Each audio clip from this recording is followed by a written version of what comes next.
Love it. Really excited to welcome Ant today. Ant's the founder of Paradigm Talent, supporting early stage startups to hire world-class engineering and AI talent. Prior to Paradigm, Ant was the director of people and talent at Tractable, and before that led talent for Go Cardless, helping them grow from 60 to over 900 in just 4 years. Welcome, Ant. Thank you for having me. Thank you for the invite. I really appreciate it. Great to have you. And looking back over your career and history, thinking back of all the hires that you've played a role in, what's been the most memorable hire for you? What's been the favorite hire that you can think of?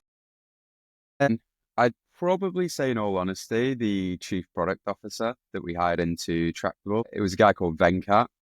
And I think for a couple of reasons, really. One, it was a ridiculously difficult search, and to actually find someone and get them into that role was really rewarding. But I think more so in the sense of, like, when I first spoke to him, he was just one of the most compelling individuals I'd ever spoken to. His sheer level of experience, what he's done, what he's delivered over his career across Microsoft, OneLogin, DocuSign, Adobe, was just incredible. But alongside that, he, as an individual, was just one of the most personable characters I've ever met or even had the opportunity to experience. I mean, speaking now, Venkat's actually gone on to become the Tractable CEO. So that in its own entity is kind of probably the reason it's the most memorable hire I've had, in all honesty. Love that. How did you first get in touch with Venkat? Where did he kind of appear into your world when you were at Tractable? So we kicked off a chief product officer search, and the CTO and co-founder Raz had a pretty set, strict amount of requirements. They had to have done 0 to 1. They had to have done 1 to 10. They had to have worked within enterprise AI, selling to B2B customers. And we also needed individuals that had done had founder experience as well.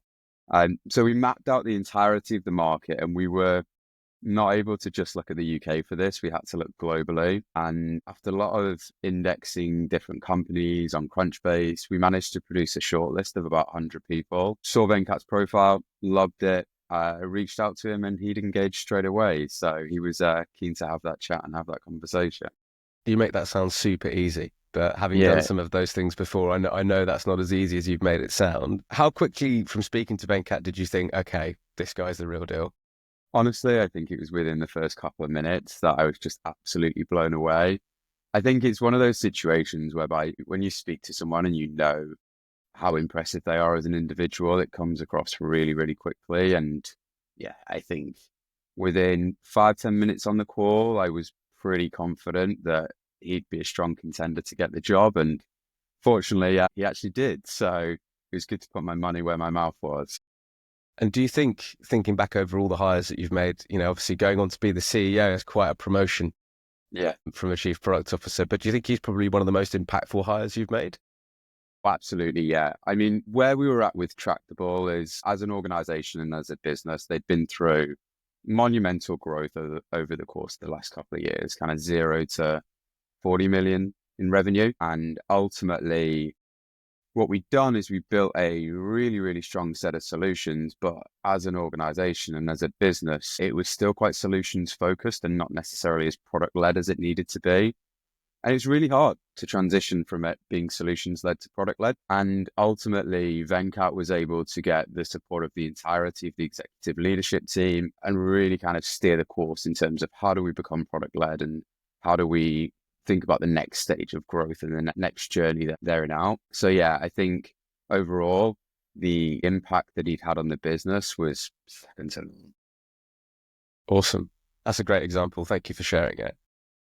Moving on slightly, over your career, you've managed many recruiters, you've managed many processes, you've seen many people come into the businesses that you've worked in. In your mind, what's the difference between a good and a great hire? And how and when do you know? I think there's a few things that I typically look for. What I'd say is, like, realistically, what I look for is problem solvers. We had a company value at Go Cardless, which was start with why. And it's like really get deep into the problem and understand, what are we trying to do? What are we trying to solve? What's the problem at hand before we just start thinking about solutions? And once you really understand the problem, you can then really iterate on actually what's the best solution and what solution is going to deliver most value and most impact to the problem at hand. So that's probably number one. Number two is impact focused. So it's not just about like numbers or hires or metrics for the sake of metrics. It's actually what's going to move the needle in the best direction and most towards the problem at hand. Collaboration, communication is obviously really important. Are you able to tell a story and bring others on that journey with you and get buy-in along the way? And then I think the final piece is it's just on a more personal level, right? Like you've got to be hungry, you've got to be passionate about what you're doing, and you've got to work hard to deliver those results. So yeah, I think they're probably the key characteristics that I'd typically look for and what differentiates good versus great in all honesty. So going to reflecting that back, it's starting from, first principles, thinking about the problems before you jump in and design a solution. It is sort of hunger, attitude, ethic. Yeah. Yeah. Are there any other Exactly things that. that kind of come out top of mind?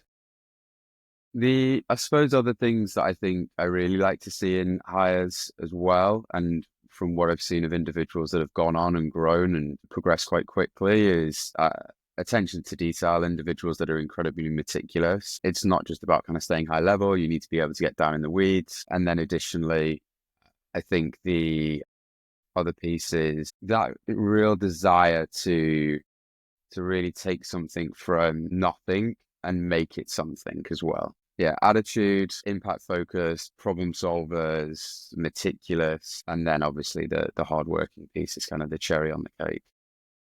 Those are hard things to assess, right? They are indeed. Anyone can write on a CV, hey, I'm hardworking. Yeah, I've yet to see anyone that's written I'm lazy on a CV, I guess. Yeah.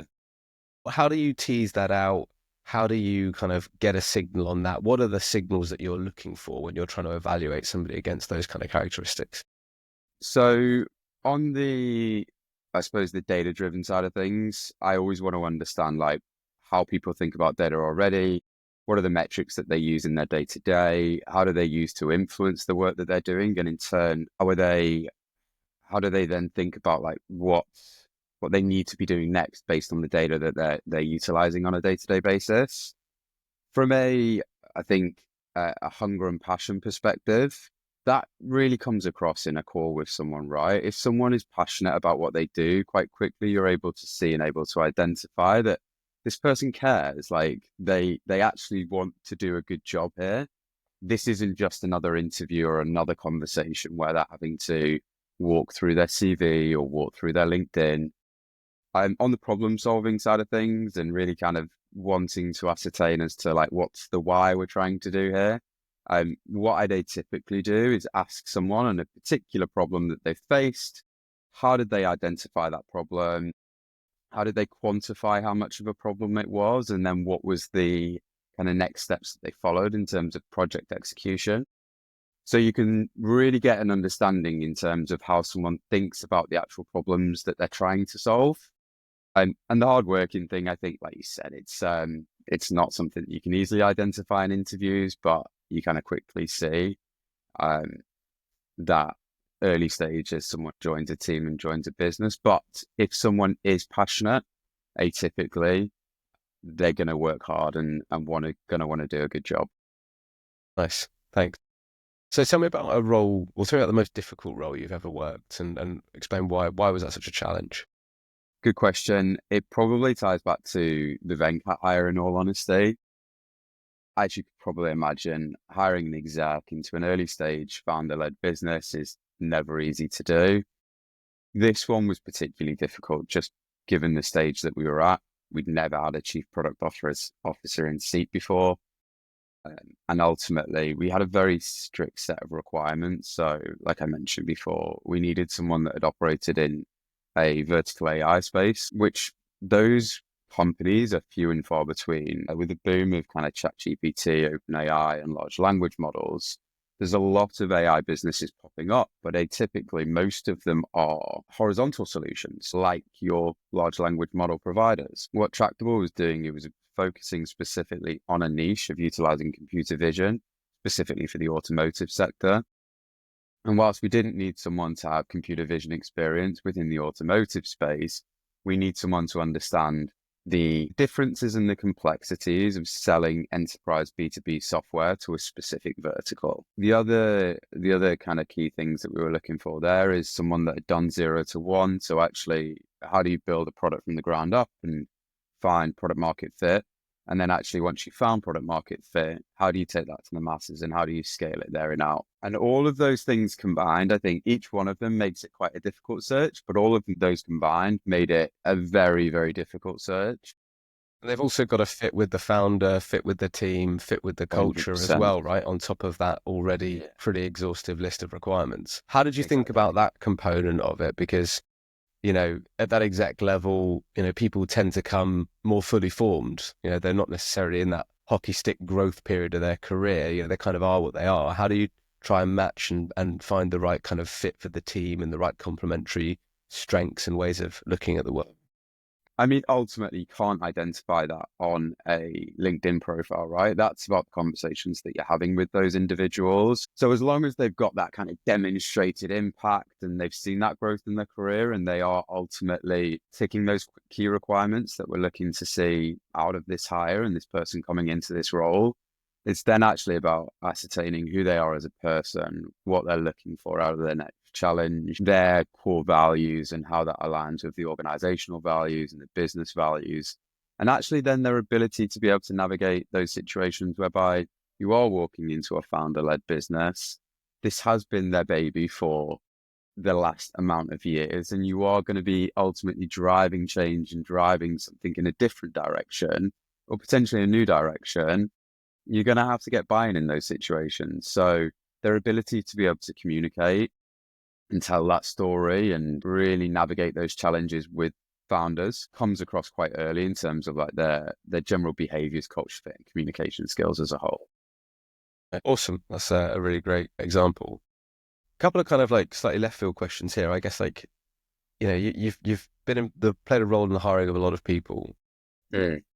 When it goes wrong, when you make a mistake in hiring, which everybody has done, what has been typically if there's a single reason or if there's a common reason, what's been the reason that hires have gone wrong in your experience? I think looking back over my career in terms of some of the hires that haven't necessarily gone as well as I thought they would have gone, have been mainly due to myself, right? I think about a couple of hires within the TA space, and I've had an affinity bias to this individual having worked within this organization or this brand. They've got deep experience within this space or this sector or hired these types of roles. I've been able to talk a very, very good game in terms of like, how do you go out there and identify and attract and in turn engage and convert world-class talent into great hires within the business? And ultimately, I think it's great to be able to talk a good game, but actually the proof is in the pudding as to when you actually come in and deliver results and deliver impact into the kind of business that you're working for. And that initial affinity bias that I had of this person was great or a personal connection or a personal relationship doesn't necessarily mean that they're going to be the very, very best fit for the job. So I think looking past that bias, which even after 12 years, like you just can't help. It's unconscious bias, right? You just need to be conscious of those unconscious biases. Yeah, nice answer. I think that's really true. It's like, when the rubber hits the road, Yeah, can this person kind of move from really great theory into kind of practical application? It's like exactly. in theory, you can do anything, but there's only a small number of people that can actually do the things that we need them to do sometimes. Um, Exactly. Yeah. to kind of wrap up, last question: what's your top tip for a candidate applying for a role, either with one of the companies that you support today or in general? I think it sounds pretty standard that most people would do this anyway, but do your research. Like, I'm shocked that there are still so many people that I speak to on a day-to-day basis when I say, well, what do you know about this company or what do you know about the business? And they've just done no research. Like with tools like ChatGPT, other LLMs, or even Google search, it takes 30 seconds to 5 minutes to go on, do a bit of research on the team, the products, the product line, the value prop that the products deliver, the key differentiators between them and their competitors, And actually, if you're going into that first conversation and you've done all of this research, already you're demonstrating that you're hungry and you're passionate about wanting to join this business. And that's one of the key things that I mentioned earlier on, that like this really is important for individuals to see. Other thing I think I would say would be, honestly, the CV side of things. In this world that we live in right now, it's obviously an incredibly competitive market. Make sure your CV is super polished, demonstrate impact, make sure it's short and brief. I'm not saying that everyone needs to have a one-page CV, but I still see CVs in the market that are 5, 6 pages long. People just aren't going to read something that's that long, in all honesty, not at the level of detail that you've put into actually writing that CV. And then What's the longest CV you've ever seen? I'm not joking. I saw one this week that was 25 pages long. So that beats mine. Mine was 23 and it had footnotes. Well, comments as well shared on Google Drive. That's Yeah, really interesting 25. you say that about the CV and about the kind of the researching the company. There are tools out there now, and quite interestingly, yesterday Anthropic said to candidates, please don't use AI to apply. I'm not sure what you're seeing in the market at the moment, but I'm seeing companies that are getting 500-600 applications for a role. And then when they get the CVs, they can't differentiate between them because they all look, they've all gone through some sort of AI generated thing. They all look pretty similar. They've all got kind of a very LLM written cover letter. Yeah. And companies are kind of buckling under the weight of this a little bit. I guess, would you advise a candidate to use these kinds of tools? I mean, I've seen some of them advertising, say, look, we'll send 1,500 applications a day for you. Yeah. I just, what does that do to kind of like the recruitment process if all of a sudden candidates are making 1,500 applications a day? So ultimately, I don't think everyone needs to have exactly the same template or exactly the same format. You need to have your own personal branding, your own personal stamp on your CV because it's demonstrating your experience, right? But I don't think that in certain instances, individuals need to have CVs that are 5, 10 pages long. If you are using an LLM, make sure that you're not just submitting that and then kind of hoping for the very best there afterwards. You need to be going back, reviewing it, making sure that actually the points that it's extrapolated or pulled out of your 25-page CV to a 3-page CV are the main points that you want to communicate. So I'm not saying that ultimately it's a bad thing using them, but I do get the point in certain instances whereby there's a lot of organizations that are seeing way too many applications and they need to be able to differentiate. So yeah, put your own personal stamp on it because it is ultimately your own personal brand. Awesome. And thank you so much for joining us today. Great You're insights. most Really welcome. appreciate it. And look forward to having you on again in the future. Sounds good. Cheers. Thanks, buddy. Thanks a lot.